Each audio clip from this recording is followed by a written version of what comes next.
Queridos amigos, muito bom dia. É uma alegria muito grande estarmos todos aqui para mais uma transmissão nessa manhã tão especial e tão bela. Sempre uma oportunidade de muitas reflexões e é uma alegria redobrada porque estes momentos de preocupação que todos nós estamos passando também tem que ser momentos de alegria porque nos ensinam a nos capacitar, a nos melhorar a partir de outros momentos, de outras plataformas, de outras realidades. Então, de um lado, estamos impossibilitados de ir às nossas instituições religiosas, de outro lado, estamos nos aprimorando dentro de nossas casas, dentro de nossas possibilidades, a atingirmos os corações uns dos outros a partir de novas ferramentas que o progresso, que a bondade de Deus nos permite. Então, um bom dia, um excelente dia a todos, com muita paz, com muita alegria, com imensa satisfação que nós estamos aqui saudando a todos os companheiros, não só do Centro Espírita Luz e Verdade, mas a todos aqueles de quaisquer instituições ou não que estão nos acompanhando. Receba o nosso abraço, um beijo no coração e que Jesus nos abençoe para mais um momento de reflexões.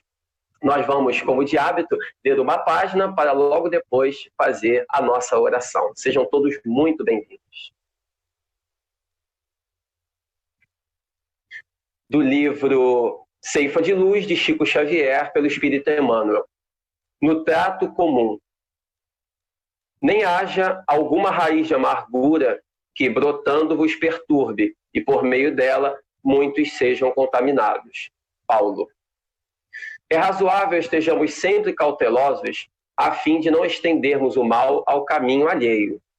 Os outros colhem os frutos de nossas ações e oferecem-nos de volta as reações subsequentes. Aí, o cuidado instintivo em não ferirmos a própria consciência, seja policiando atitudes ou selecionando palavras, para que vivamos em paz à frente dos semelhantes, assegurando tranquilidade a nós mesmos.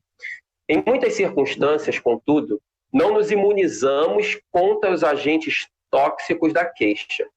Superestimamos nossos problemas, supomos nossas dores maiores e mais complexas que a dos vizinhos e, amimalhando o próprio egoísmo, cultivamos indesejável raiz de amargura no solo do coração. Daí brotam espinheiros mentais suscetíveis de golpear quantos renteiam conosco na atividade cotidiana, envenenando-lhes a vida. Quantas sugestões infelizes teremos coagulado no cérebro dos entes amados, predispondo-os à enfermidade ou à delinquência com as nossas frases irrefletidas. Quantos gestos lamentáveis terão vindo à luz, arrancados da sombra por nossas observações vinagrosas.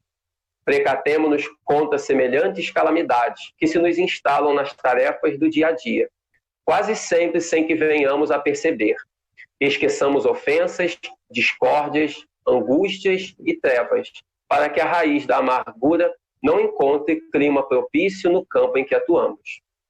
Todos necessitamos de felicidade e paz. Entretanto, felicidade e paz solicitam amor e renovação, tanto quanto o progresso e a vida pedem trabalho harmonioso e bênção de sol. Emmanuel, por Chico Xavier.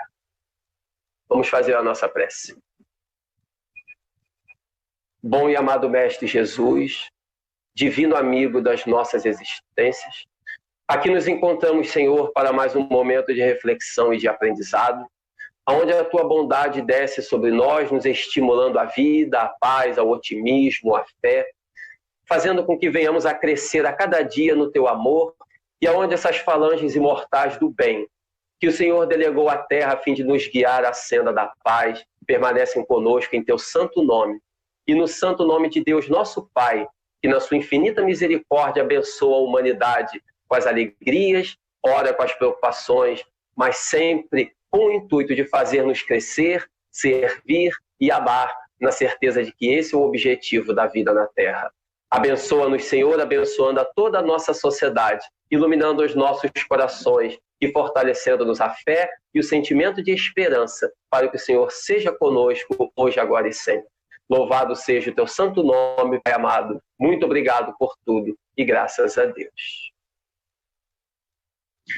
Queridos amigos, estamos aqui para mais uma reflexão. A nossa reflexão da manhã de hoje é a respeito do capítulo número 5 do Evangelho segundo o Espiritismo, itens 1 a 3, intitulado Justiça das Aflições, onde se analisa a questão das aflições na terra e a sua justiça, a questão do sofrimento. Por que sofremos? Quem somos nós? Qual a razão do sofrimento? Já que ninguém gosta de sofrer, por que existe o sofrimento? Qual a razão para Deus nos conceder o sofrimento se Ele é todo amor e todo bondade?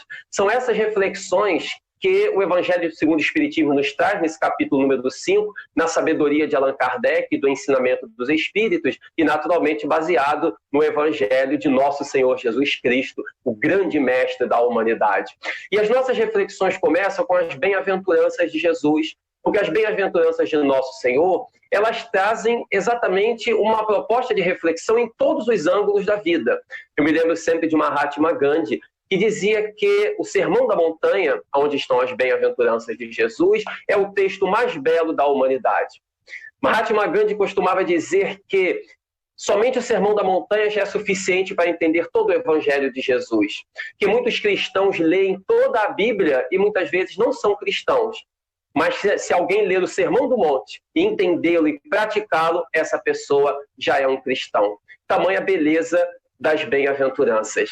Essas bem-aventuranças que traz uma reflexão de todos os ângulos da vida, traz também a respeito do sofrimento. E Kardec insere uma delas para iniciar a reflexão desse capítulo número 5, onde ele diz que Jesus teria afirmado: bem-aventurados os que choram, pois que serão consolados. Logo depois de bem-aventurados os que choram, porque serão consolados, ele elenca uma série de colocações: bem-aventurados os que têm fome e sede de justiça, bem-aventurados os que são perseguidos, porque deles é o reino dos céus. Ou seja, essas bem-aventuranças de Jesus, elas anunciam uma felicidade futura. Se eu digo que bem-aventurados os que choram, pois que serão consolados, eu estou dizendo que aqueles que estão sofrendo devem se sentir em paz e agradecer a Deus, porque há uma felicidade futura que está lhes aguardando. O que não significa que eles devem se acomodar com o sofrimento, é evidente. Durante alguns anos, o radicalismo religioso acreditou que essa bem-aventurança estava louvando o sofrimento e que as pessoas deviam se comprazer na dor. Mas, na verdade, nenhum de nós deve se comprazer na dor. Se nós estamos sofrendo ou com algum tipo de sofrimento, de dor, seja ela física, moral, emocional, temos que ter a coragem, temos que ter a hombridade de procurar superar essa dor. Ninguém tem que se acomodar com o sofrimento. Temos que superar a dor e nos livrar dela. Mas enquanto ela estiver acontecendo, alguma razão há. E essa razão nós temos que encarar em paz, com gratidão a Deus e nunca com revolta, nunca com um sentimento de ingratidão, nunca com um sentimento de blasfêmia. Esse é o grande X para o perfeito entendimento da proposta da resignação. Resignar-se não é se acomodar com o sofrimento, é lutar para se libertar dele. Mas enquanto estamos lutando para nos libertar da dor, concomitante a isso, nós estamos agradecendo a Deus enquanto o sofrimento existe, porque Ele está nos ensinando, está nos trazendo esse crescimento moral, esse crescimento espiritual. Todos nós já tivemos experiências que nos ensinaram, que nos demonstraram a importância da dor e aprendemos muito com ela. Aliás, normalmente em nossa vida, é nos momentos de dor que nós mais crescemos. É nos momentos de sofrimento, ou são nos momentos de sofrimento, que nós mais crescemos. E aproveitar os momentos de dor para crescer é uma das grandes sabedorias da vida. A pessoa fragilizada, a pessoa que não tem a devida experiência, que não tem a devida força espiritual, nos momentos de dor, ela fraqueja e desanima, ou desiste dos seus ideais. A pessoa corajosa que tem fé, ela se utiliza dos momentos de dor para perseverar no seu ideal. Ela se utiliza dos momentos de dificuldade para impulsionar. E ao invés das dificuldades serem um desânimo, são um estímulo de crescimento. Ela se utiliza da dor para crescer. Quantos e quantos exemplos nós temos na história da humanidade, não só no campo religioso, mas no campo científico, de pessoas que se utilizaram dos momentos de dificuldade para crescer. Sejam essas dificuldades físicas, a nível de doenças, sejam dificuldades financeiras, sejam dificuldades emocionais, intelectuais, familiares. O sofrimento pode ter qualquer ângulo, mas sejam quais forem esses ângulos, eles devem ser utilizados de forma positiva. O que esse sofrimento está querendo me ensinar? E esse ensinamento me fará crescer. Nós podemos citar inúmeros exemplos da nossa história de pessoas que se utilizaram do sofrimento para o crescimento. Quantas invenções na humanidade, por exemplo, quando nós olhamos a invenção tão famosa, já muito conhecida de todos, da lâmpada, quando Thomas Edison inventou a lâmpada, antes de chegar a uma conclusão, ele teria tentado, segundo a história, quase 1000 vezes para poder chegar ao êxito na 1000ª vez ter inventado a lâmpada. Qualquer um de nós teria desanimado nas primeiras tentativas. Entanto, ele, ao tentar as primeiras vezes, as primeiras dezenas ou centenas de vezes, todas elas deram errado. E os seus ajudantes diziam: mas professor, vamos desistir disso, está dando errado, está óbvio que nós não vamos conseguir. E ele dizia: nós não fracassamos nenhuma das vezes. E seus ajudantes diziam: mas como não fracassamos se todas elas deram errado? E ele disse: não fracassamos, elas deram certo. Essas vezes que a lâmpada não acendeu foram um ensinamento. Nós aprendemos a como não fazer. Nós não fracassamos, nós aprendemos a como não fazer, até o momento que aprenderemos a fazer. E lá por volta da 1000ª vez, eles conseguiram acender a lâmpada, e hoje nós temos aí a lâmpada iluminando a humanidade. O que seria de nós hoje sem a lâmpada, sem a energia elétrica que nos abençoa e nos permite realizar tantas atividades? Graças a um homem que perseverou. Se ele tivesse desanimado, se ele tivesse se depreciado, se ele tivesse ficado melancólico ou desistido dos seus ideais, o que teria sido da humanidade sem a lâmpada, sem a luminosidade que nós temos hoje? E assim como Thomas Edison, inúmeros que nós poderíamos citar no campo religioso, por exemplo, quantos e quantos que foram desacreditados nas suas tarefas, que foram desmerecidos, como São Francisco de Assis, como Santo Agostinho. Quantos e quantos no campo, por exemplo, da política, que realizaram grandes trabalhos a nível governamental pela humanidade, e que perderam eleições e que foram criticados, foram caluniados, sofreram denúncias, difamações e permaneceram nos seus ideais até chegar ao ponto em que eles almejavam. Quantos empresários que realizaram grandes tarefas pela humanidade, trazendo grandes invenções e então, no princípio, tiveram dificuldades, decepções, frustrações até atingir os seus ideais. Então, Deus permite que o sofrimento chegue para nos ensinar a crescer. Seria muito bom se tudo fosse mais fácil, mas não seria o ideal. Isso tudo nos impulsiona. É como se diz na gíria de forma jocosa, mas é uma grande verdade, que nós temos que aproveitar do limão para fazer uma limonada. Muitas pessoas se aproveitam do limão para reclamar que ele não tem gosto nenhum ou que ele não tem qualquer tipo de gosto agradável. No entanto, se nós aproveitarmos do limão para fazer uma limonada, como se diz na gíria, estaremos aprendendo uma das grandes sabedorias da vida, que é exatamente esse fortalecimento espiritual, que é exatamente se utilizar dos momentos de dificuldade para crescer, e é o que o Evangelho nos ensina. Fazer então com que essa compreensão da superação das dificuldades, de ao invés de se abalar com elas, entender como eu posso crescer diante desse momento, é fundamental para a perfeita compreensão do sofrimento reparador. Sofrimento por qualquer ângulo, não nos esqueçamos, seja ele físico, emocional, espiritual, familiar, seja qual for, temos que analisá-lo, detectar e perceber como nós podemos se utilizar dele, nos utilizarmos dele para crescer. Afinal, a vida na Terra é feita de crescimento, não é feita de medo, não é feita de decepções. Quem tem fé no coração não cultiva frustrações, não cultiva ressentimento, não cultiva medos, porque sabe que acontecerá aquilo que Deus quiser.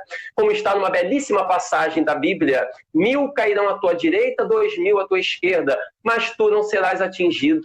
De acordo com a vontade de Deus, acontecerá o que Ele quiser, e não aquilo que a nossa mente cria. Por isso o desafio da educação mental, para que sejamos felizes, porque somos aquilo que cultivamos. Aquilo que cultivarmos na nossa casa mental é que fará a realidade da nossa existência. Aquilo que cultivarmos no nosso campo emocional, no nosso campo mental, é que fará a nossa realidade. A mente pode construir a saúde ou pode construir a doença. A mente pode construir amigos ou pode construir inimigos. A mente pode construir os grandes ideais da vida, como pode destruir os grandes ideais da vida. Tudo começa, meus irmãos, em nossa casa mental. Quando vamos realizar algum grande empreendimento, acreditemos que nós somos capazes e nós vamos conseguir êxito. Se acreditarmos que não somos capazes, não vamos conseguir.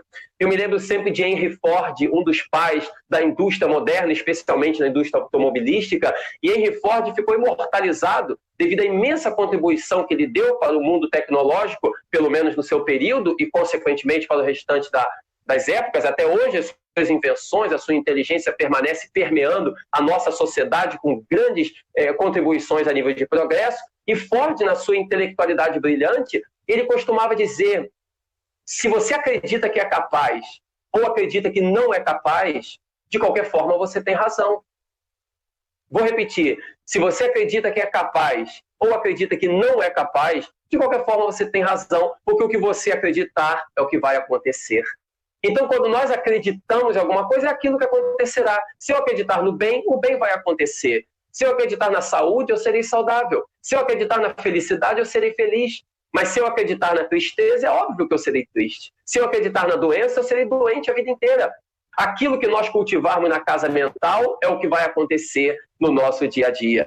Então, cultivemos na mente que é a nossa realidade espiritual e tudo mais será consequência dessa realidade primeira, que é a nossa realidade mental, é a nossa realidade espiritual. E os bons espíritos, os amigos espirituais, se nos aproximam, se afinizam de acordo com a nossa conduta física e também emocional. Aquilo que cultivamos na mente pode atrair ou afastar os bons espíritos, porque eles se aproximam de acordo com uma lei de afinidade, de frequência. É como uma rádio que eu tento sintonizar uma frequência. A rádio que eu sintonizar vai pegar aquela devida estação. Se eu sintonizar com otimismo, com a fé, com a crença em coisas boas, com a saúde, com o êxito, os bons espíritos se aproximarão de mim. Se eu cultivar pensamentos ruins, depressivos, negativos, de maledicência, de notícias desastrosas, os maus espíritos se aproximarão de mim. Então, de acordo com o que cultivamos, é isso que nós iremos atrair, de acordo com essa vibração. Façamos, então, a nossa parte nesse cultivo. O sofrimento, portanto, a justiça das aflições, que Allan Kardec, com a sua pena maravilhosa, que escrevia com a sabedoria incrível naquele século XIX, tão conturbado, um século de tanto negativismo com os filósofos daquele período. Nós vimos no século XIX filósofos como Nietzsche, como Schopenhauer, como tantos outros que eram negativistas, que eram descrentes de uma realidade mais otimista da vida, mas o mesmo século XIX viu missionários fantásticos como Allan Kardec, como Camille Flammarion, como Gabriel Delany, como Leon Denis, intelectuais que mudaram a nossa história para sempre, como Amélie Boudet, e tantos homens e mulheres que mudaram para sempre a nossa história porque uniram a sua confiança no bem com a capacidade de ação, com a capacidade de construção através das boas ações, com acreditar em Deus acima de todas as coisas, porque sem Deus nada acontece, mas logo depois de acreditar em Deus, acreditar também no próprio potencial, acreditar também em si mesmo. Por isso os espíritos falam da fé humana e da fé divina. Nós temos que ter fé divina, ou seja, confiar em Deus, mas ter fé humana.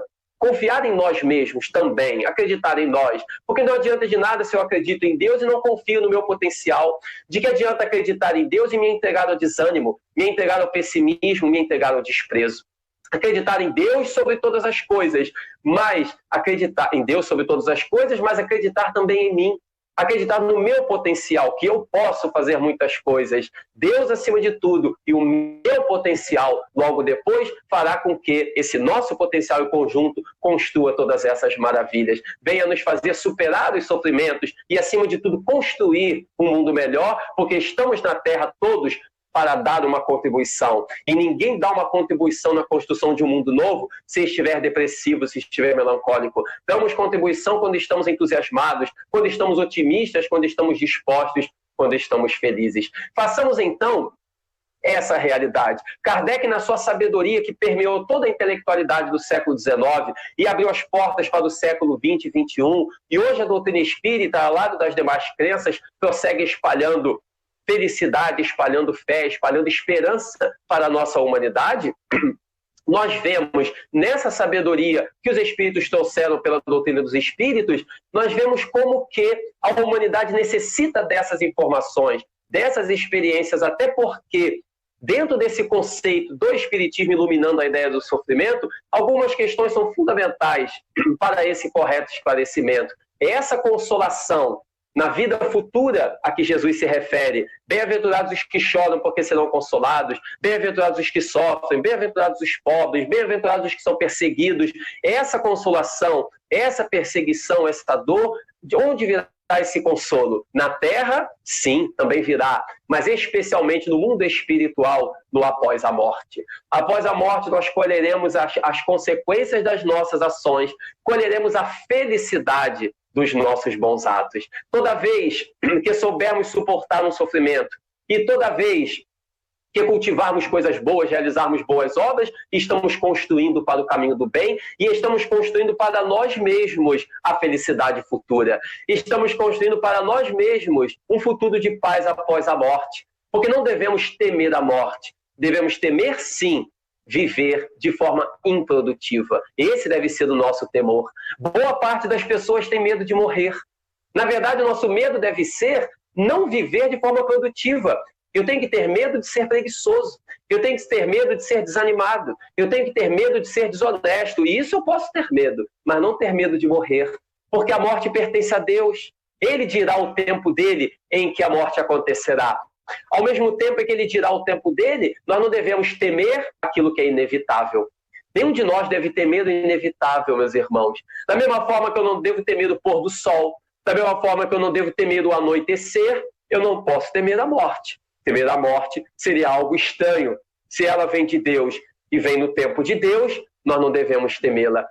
Podemos temer, se é para temer alguma coisa, claro que não devemos temer nada, mas se queremos temer alguma coisa, vamos temer aquilo que é ruim, a desonestidade, a preguiça, a melancolia, o desalento, o desamor, vamos temer essas coisas, mas nunca temer a morte. A morte baterá à nossa porta um dia, pode ser hoje, pode ser daqui a 100 anos, mas no tempo de Deus ela acontecerá. Façamos com que ela aconteça naturalmente e não tentemos, o que é um dos grandes erros da nossa trajetória, meus irmãos, a vida humana na Terra. Não tentemos controlar o poder que nos controla. Nós queremos, muitas vezes, controlar o poder que nos controla. O nosso controle sobre a vida, ele existe, mas ele possui um limite. A partir desse limite, é Deus que nos controla. Nós não podemos controlar se vai chover, não podemos controlar se vai fazer sol, não podemos controlar quando iremos morrer, não podemos controlar certas coisas. Tentar controlar o que não está no nosso alcance é tentar remar contra a maré, ou seja, é cavar sofrimento desnecessário. Aceitemos a vida como ela é e seremos muito mais felizes. Quando aceitamos que há um poder que nos controla, nós somos muito mais felizes, meus irmãos. Ou como se diz na gíria, hoje em dia, na linguagem juvenil, aceita que dói menos.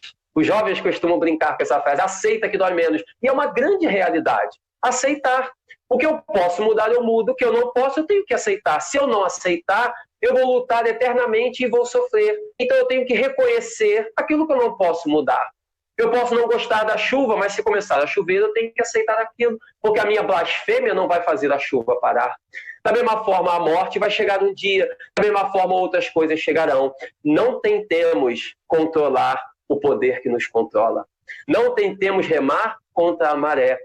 Saibamos viver submetendo-nos ao poder de Deus e, ao mesmo tempo, fazendo aquilo que estiver ao nosso alcance. Então, o sofrimento, quando bem suportado, ele tem o seu consolo na vida futura, após a morte. Na vida futura, encontraremos a felicidade de suportar bem os sofrimentos da terra. E, ao mesmo tempo, lembrarmos sempre das causas das nossas aflições. Allan Kardec tem 2 textos belíssimos nesse capítulo número 5 do Evangelho segundo o Espiritismo, que ele se refere causas atuais das aflições, causas anteriores das aflições. As causas atuais das aflições estão exatamente nas nossas fragilidades atuais.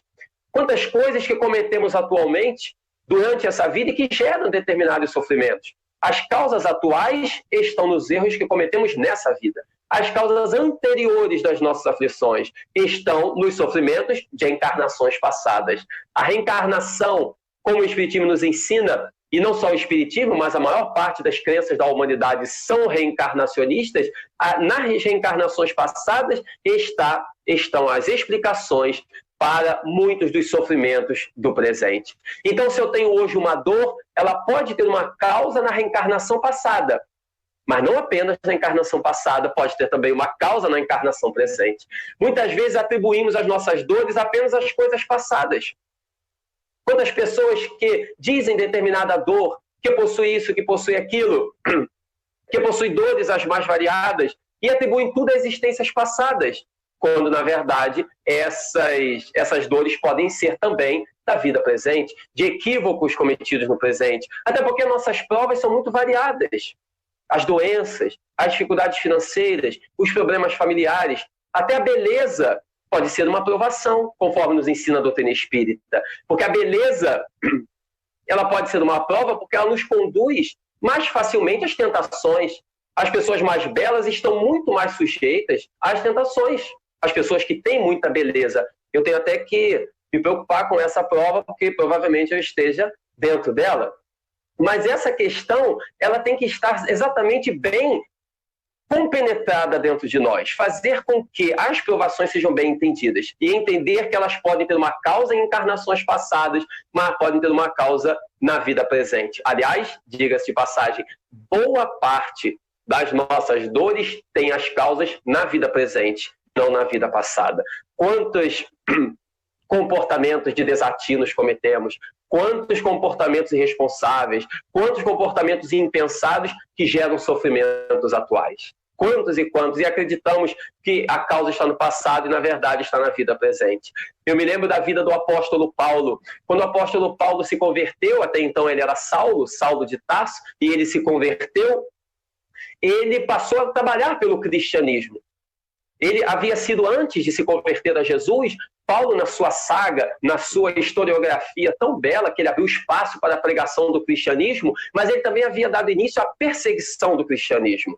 Ele havia sido um dos iniciadores, porque ele esteve na Casa do Caminho, quando ele era doutor da lei, doutor do Sinédrio, ele esteve na Casa do Caminho para poder perseguir os cristãos, e dentre muitos desatinos que cometeu, um deles foi o apedrejamento de Estevão. Estevão foi um dos maiores cristãos do cristianismo primitivo na sua pregação, e ele condenou Estevão à morte. Saulo, que era, antes de se converter a Paulo, era Saulo, ele foi um dos responsáveis pelo apedrejamento de Estevão. Estevão, que era um grande cristão, e Saulo o apedrejou até a morte. E então, quando ele se converteu a Jesus, ele viu aquilo que havia feito, tudo de equivocado que havia cometido e que agora era hora de modificar.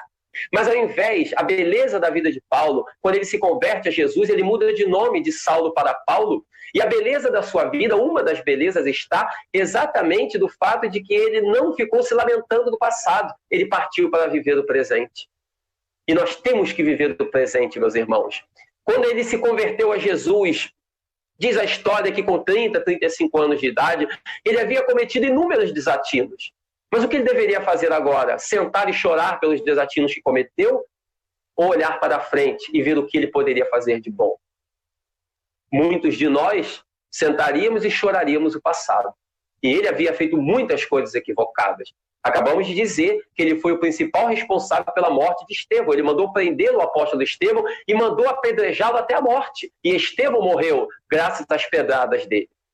E agora ele se converteu a Jesus. O que fazer? Sentar e chorar? Não, arregaçar as mangas e começar a trabalhar e olhar para frente.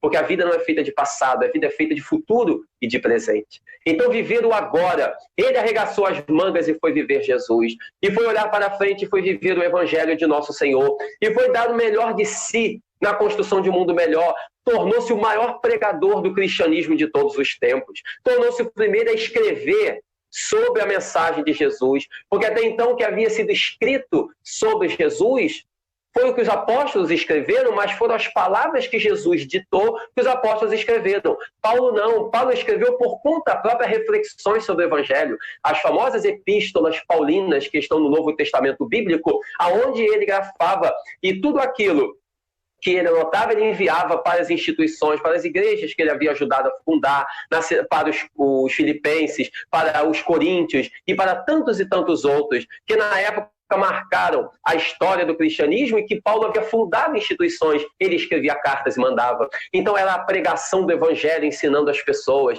eram as cartas que ele enviava, era ajuda aos mais pobres, aos doentes, enfim, todo o bem que ele podia fazer, ele fez. Ao invés de se lamentar pelo passado, ele então trabalhou pelo presente. E nessa luta, nessa sua trajetória, nessa sua peregrinação na senda da caridade, ele passou por inúmeras dificuldades. Uma delas, por exemplo, foi quando ele próprio foi apedrejado.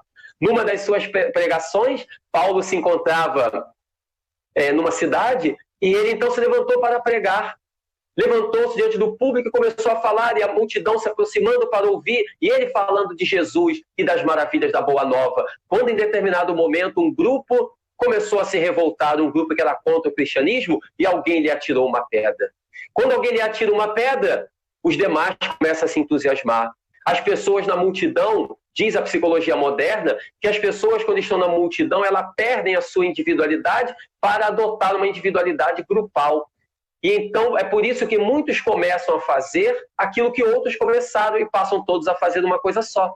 Alguns começaram a apedrejar, os demais também foram no mesmo comportamento e começaram a apedrejar o nosso querido apóstolo, atirando-lhe as pedras, ele no palco, ele no alto de onde se encontrava, pregando, e pedras começaram a chegar. Ele pensou em sair, pensou em fugir, mas ao invés de fugir, ele se lembrou que ele, alguns anos atrás, havia sido responsável por ter apedrejado Estevão.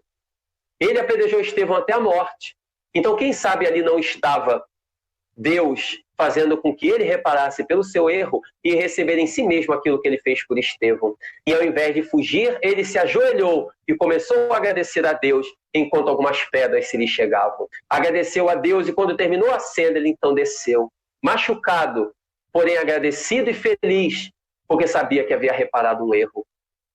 E aí está um dos grandes exemplos das causas atuais das aflições a que o Evangelho se refere. As causas atuais das aflições, muitos dos nossos sofrimentos têm a sua causa na vida presente, meus irmãos. O que nós estamos construindo para nós mesmos? Claro que existem também dores que estão suas causas em encarnações passadas, mas quantos e quantos erros têm as suas causas na vida presente?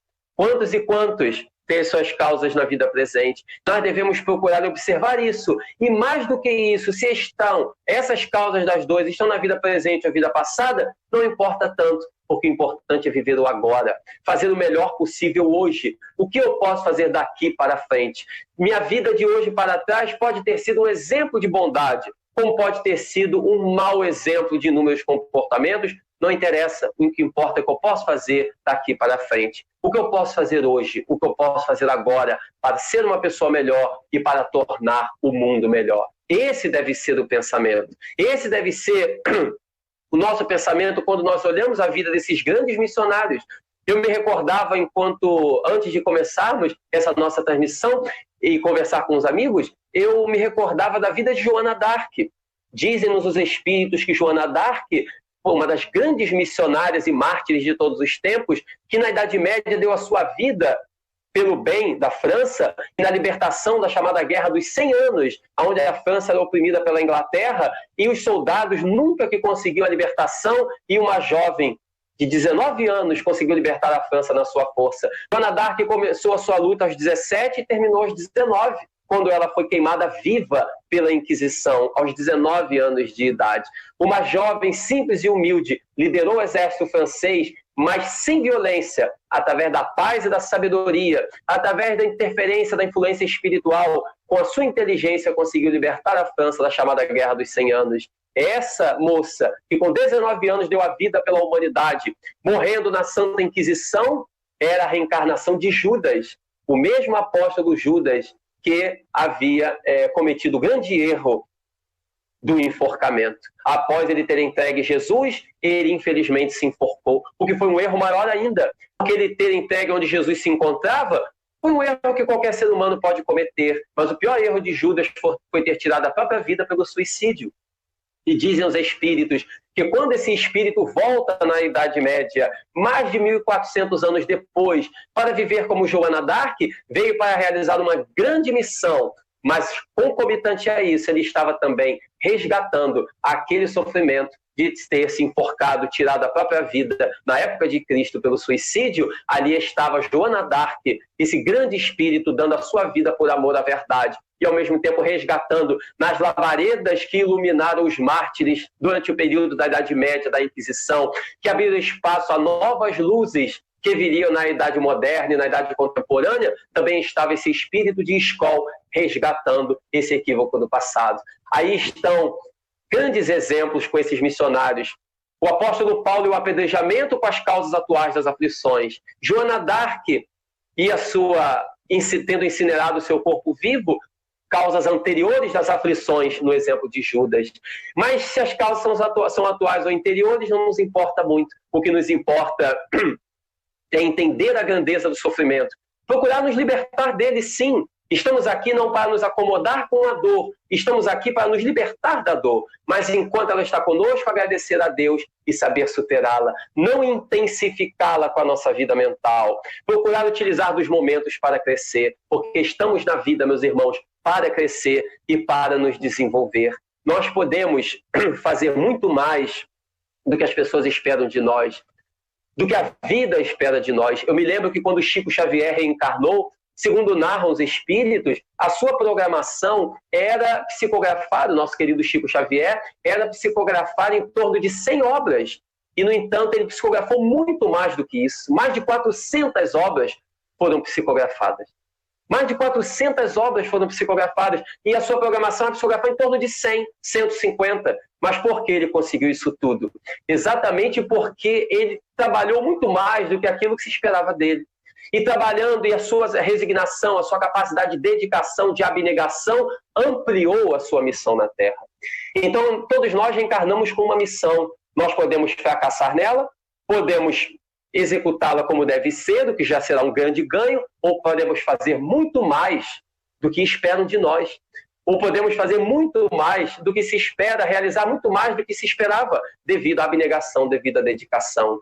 Preocupemos-nos, se é para nos preocupar com alguma coisa, preocupemos-nos com o bem, meus irmãos. É o que Jesus espera de nós, é o que a doutrina espírita espera de nós. E nesse momento que estamos vivendo, em que estamos de quarentena, em que estamos dentro de nossos lares, em que estamos todos preocupados com a situação atual, não permitamos que a preocupação tome conta de nós. Agradeçamos a Deus e vivenciemos essa paz interior, essa alegria de quem agradece e sabe que estamos na mão do Senhor, essa alegria de quem confia e não procura controlar o poder que nos controla. Como diz a doutora Louise Hay, americana, não procuremos controlar o poder que nos controla. Há um poder que nos controla, submetamos-nos a ele. Façamos a nossa parte, mas submetamos-nos a ele. E ao invés de acreditar que estar de quarentena é uma coisa enfadonha, é uma coisa tediosa, vamos produzir nesses momentos.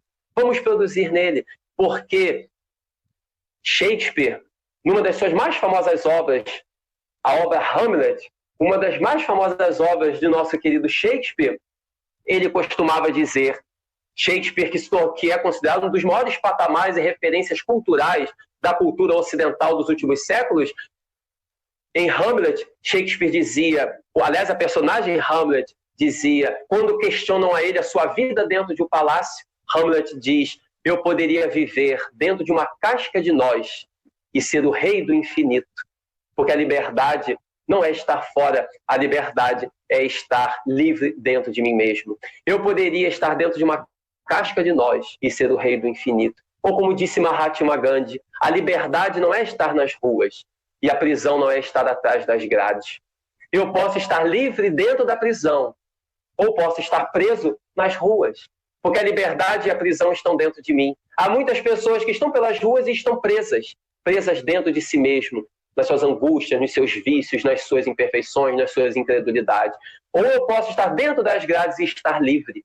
E o próprio Gandhi estava livre dentro das grades, porque dentro das grades ele orava, ele meditava, ele escrevia, ele estudava, ele orientava seus companheiros, ele estava livre. Façamos então essa liberdade, meus irmãos, dentro de nós, vivendo agora de forma produtiva, para orar, para meditar, refletir, estudar, nos organizar. Aproveitemos para traçar projetos, para quando terminar este período de pandemia, o que eu pretendo fazer depois? Quais são as ideias, quais são os projetos? Usemos esse período para nos construir. Como disse Hamlet, eu poderia ser o rei do infinito dentro de uma casca de nós, na sabedoria da filosofia shakespeariana.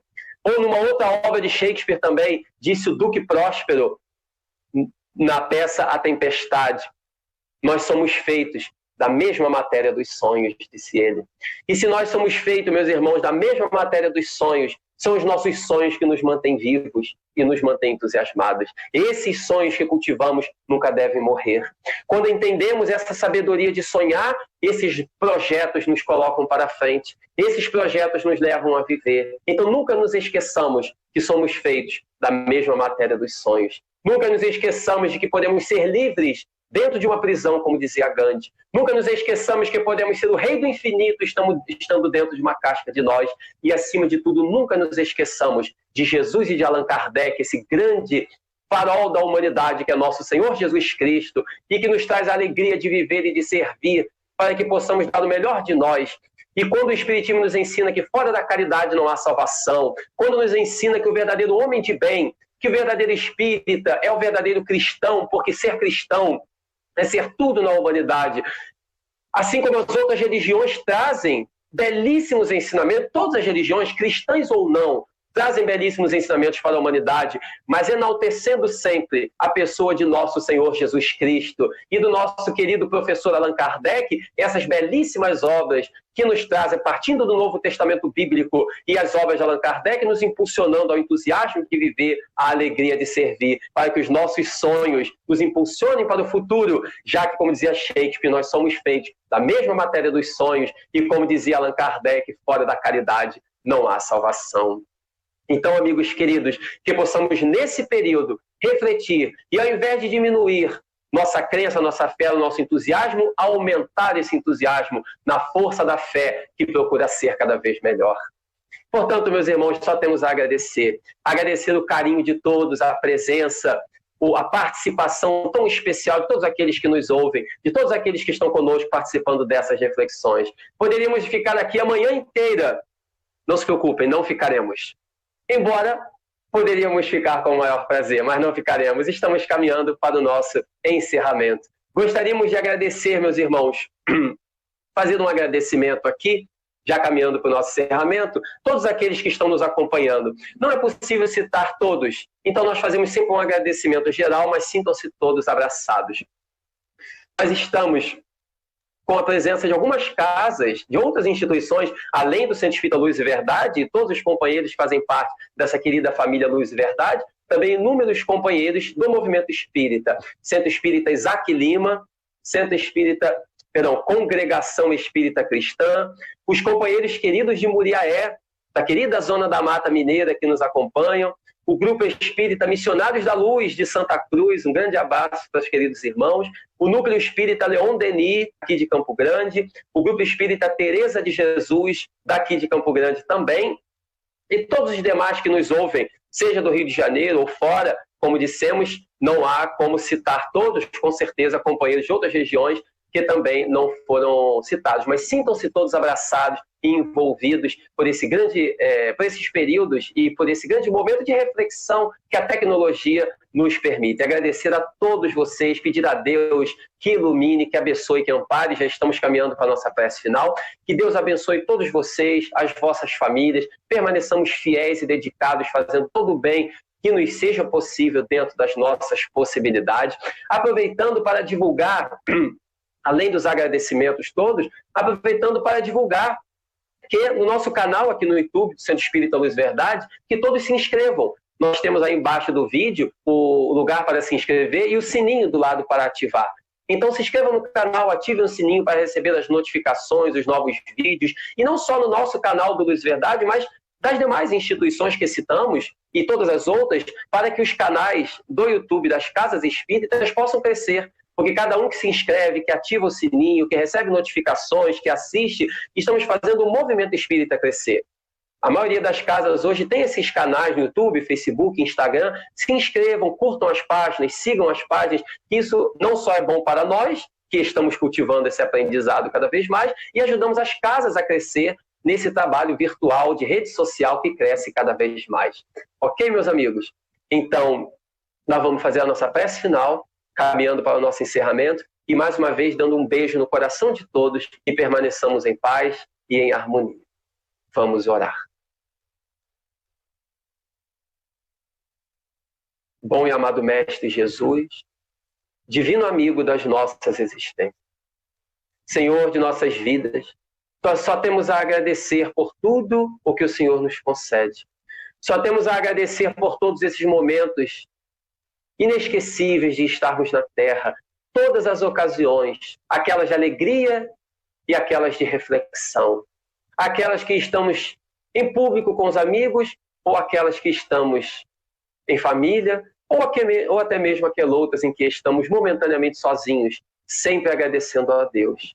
Que a tua infinita misericórdia desça sobre nós, Senhor, abençoando-nos e amparando-nos, para que a fé, a esperança e a caridade se fortaleçam em cada um de nós.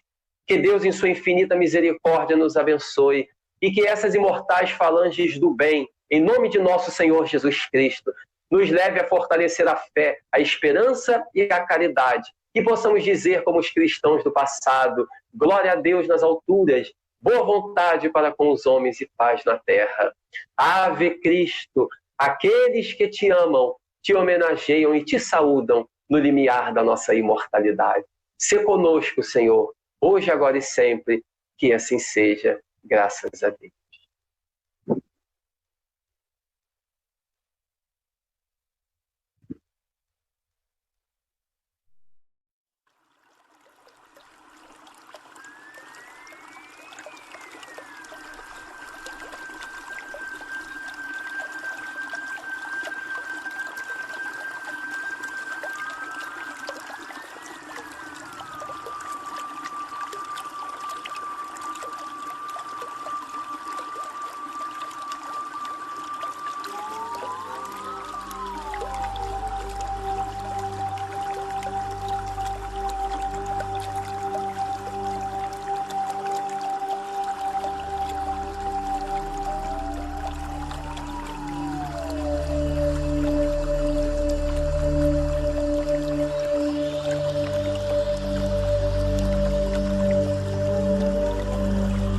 O vírus não é o inimigo.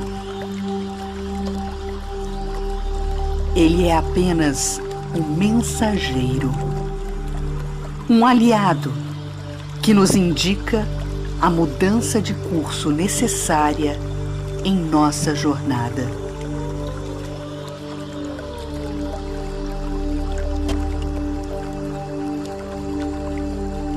A força que irá restabelecer o equilíbrio.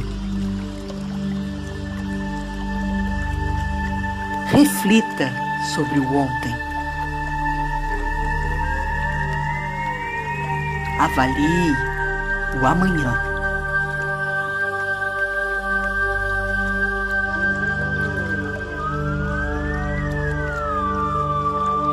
Transforme o hoje.